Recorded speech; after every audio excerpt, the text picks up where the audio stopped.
क्या आपको भी लग रहा है कि शेयर बाजार पिछले कई महीनों से कहीं फंसा हुआ है?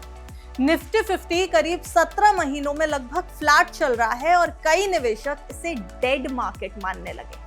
लेकिन अगर आप हिस्टोरिकली देखें, इतिहास को देखें, तो ये ठहराव अक्सर सबसे बड़ी तेजी का संकेत देता है। पिछले 25 साल का डेटा ये बता रहा है कि ऐसे स्टैग्नेशन के बाद अगले 12 महीनों में औसतन करीब 30% और अगले 3 सालों में अगर देखा जाए यानी लॉन्ग टर्म में देखिए तो लगभग 76% की रैली देखने को मिली है।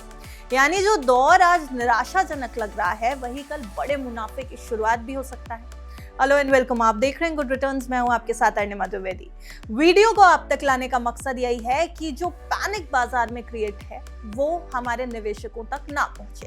देखिए, बाजार वॉलेटाइल है, सिचुएशंस ऐसी हैं जियोपॉलिटिकल कि बाजार उन पर रिएक्ट कर रहा है और हर बार बाजार इसी तरीके से रिएक्ट करता है। करेक्शन है और अच्छा खासा करेक्शन है, लेकिन क्या आपको डरना चाहिए? क्या आपको सतर्क रहना चाहिए? देखिए, कॉशियस रहना चाहिए, सतर्क रहना चाहिए, लेकिन डरना चाहिए या नहीं, कुछ आंकड़ों के जरिए आपको हम समझा देते हैं। भारत के प्रमुख शेयर बाजार इंडेक्सेस निफ्टी 50 ने लगभग 17 महीनों की स्टैग्नेशन के बाद एक मजबूत रिबाउंड के संकेत देने शुरू कर दिए। आमतौर पर जब बाजार लंबे समय तक फ्लैट रहता है तो कई निवेशक इसे डेड एंड समझने लगते हैं, लेकिन इतिहास कुछ और कहानी बता रहा है। पिछले 25 साल का डेटा आपको बताते हैं कैसे आंकड़े बदले और कैसे निवेशकों की पूंजी बढ़ती गई या घटती गई। देखिए, पिछले 25 साल के आंकड़े ये दिखा रहे हैं कि ऐसे ठहरे हुए दौर में असल में बाजार के लिए एक बड़ा लॉन्च पैड साबित होते हैं, जहां से अगली तेज रैली की होती है शुरुआत।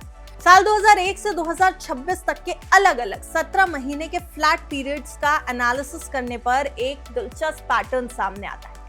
इन ड्यूरेशंस के बाद अगले 12 महीनों में औसतन करीब 30% रिटर्न और अगले 36 महीनों में लगभग 76% रिटर्न देखने को मिला।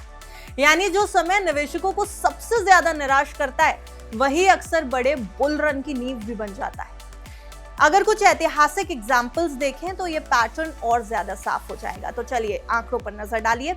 जुलाई 2001 से दिसंबर 2002 के बीच निफ्टी 50 ने सिर्फ 1.92% का रिटर्न दिया था, यानी 2% के आसपास का, यानी लगभग स्टेबल रहा, फ्लैट रहा बाजार। लेकिन इसके बाद अगले 12 महीनों में करीब 72% की रैली, 72%, और अगले 36 महीनों में 159%, 159% की तेजी देखने को मिली।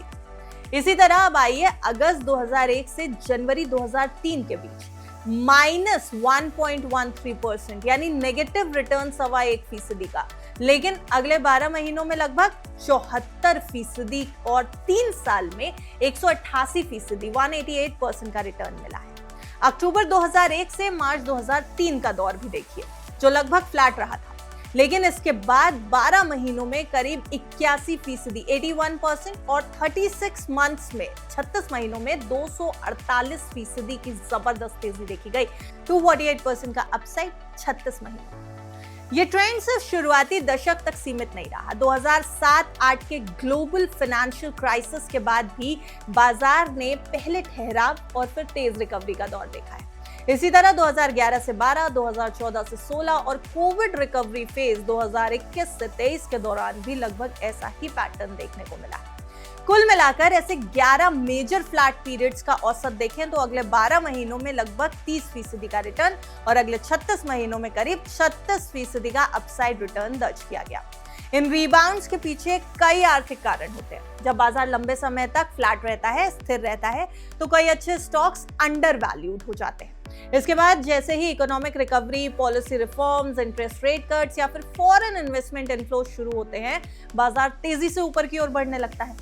अब इतिहास में .com बस्ट 2001, आपको याद होगा, .com बबल आया था। उसके अलावा ग्लोबल फाइनेंशियल क्राइसिस 2008 की थी और कोविड रिकवरी 2021 की थी। इन सभी संकटों के बाद भी बाजार के मजबूत फंडामेंटल्स ने शेयर मार्केट को नई ऊंचाइयों तक पहुंचाया है। अब आइए मौजूदा स्थिति पर। अगर मौजूदा स्थिति देख लें तो तस्वीर काफी हद तक इसी पैटर्न को दोहराती हुई दिखाई देती है। सितंबर 2024 से फरवरी 2026 के बीच निफ्टी 50 में लगभग 2.50% का नेगेटिव रिटर्न रहा, यानी गिरावट वाला रिटर्न, जो लगभग 17 महीने का स्टैग्नेशन पीरियड बना रहा है। अगर इतिहास खुद को दोहराता है तो आने वाले 12 से 36 महीनों में एक मजबूत अप ट्रेंड देखने को मिल सकता है। अब इस संभावित तेजी के पीछे भी कई बड़े ग्रोथ कैटलिस्ट मौजूद हैं। भारत की मजबूत जीडीपी ग्रोथ, तेजी से बढ़ता टेक्नोलॉजी सेक्टर, बड़े पैमाने पर हो रहा इंफ्रास्ट्रक्चर डेवलपमेंट और लगातार हो रहे पॉलिसी रिफॉर्म्स आने वाले समय में बाजार को नई ऊर्जा दे सकते हैं। साथ ही डोमेस्टिक इन्वेस्टर्स की बढ़ती भागीदारी और एसआईपी इनफ्लोज भी बाजार को एक सपोर्ट देते हुए दिखाई दे रहे हैं। तो इन्वेस्टर्स के लिए यहाँ सबसे बड़ा सबक यही है कि फ्लैट मार्केट से घबराने की जरूरत नहीं होती। लंबे समय में भारतीय बाजार ने बार बार साबित किया है कि पेशेंस, धैर्य रखने वाले निवेशकों को बेहतर लॉन्ग टर्म रिटर्न्स मिलते हैं। सिस्टमैटिक इन्वेस्टमेंट प्लान यानी एसआईपी, डाइवर्सिफाइड पोर्टफोलियो और डिसिप्लिन्ड इन्वेस्टिंग जैसी स्ट्रैटेजीज ऐसे दौर में बेहद प्रभावी साबित होती है। इतिहास भी ये साफ बता रहा है कि जब बाजार लंबे समय तक फ्लैट दिखता है, स्थिर दिखता है, उसी समय समझदार निवेशक धीरे धीरे निवेश बढ़ाते हैं, क्योंकि अक्सर यही दौर आने वाले समय की बड़ी तेजी की तैयारी का समय होता है। इसलिए शॉर्ट टर्म वोलेटिलिटी को देखकर घबराने के बजाय निवेशकों को अपने लॉन्ग टर्म गोल्स पर ध्यान देना चाहिए।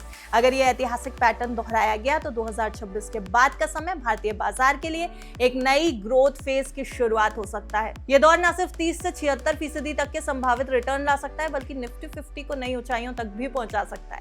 हालांकि निवेश से पहले अपनी रिस्क प्रोफाइल को समझना और जरूरत पड़े तो किसी फाइनेंशियल एडवाइजर की सलाह लेना हमेशा बेहतर माना जाता है।